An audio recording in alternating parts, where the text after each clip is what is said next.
Hello అందరికీ ఎలా ఉన్నారు? బాగున్నారా? నేను కూడా బాగున్నానండి. ఈరోజు సాటర్డే ఈవినింగ్ పప్పులోకి కొంచెం సైడ్ డిష్గా ఇది చేశాను. కారము గుత్తొంకాయ ఫ్రై, ఎల్లిపాయతో గుత్తొంకాయ ఫ్రై చేశాను.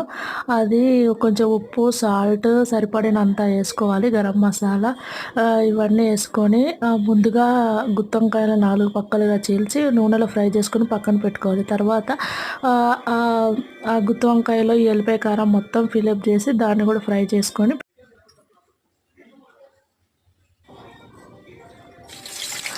దాన్ని కూడా ఫిలప్ చేసుకొని దాంట్లో పెట్టుకొని ఆయిల్ కొంచెం తీసేయాలి. డీప్ ఫ్రై కొంచెం పోతాం కాబట్టి ఆయిల్ కొంచెం పక్కన పెట్టి కూరకి ఎలా చేస్తారో అలా చేసి పెట్టేసి ఇంకా డీప్ ఫ్రై చేసుకొని తీసేసుకోవడమే. వీడియో కనుక నచ్చినట్టయితే లైక్ చేసి సబ్స్క్రైబ్ చేసి మర్చిపోమాకండి. ఇది ఒకసారి ట్రై చేయండి. Bye bye.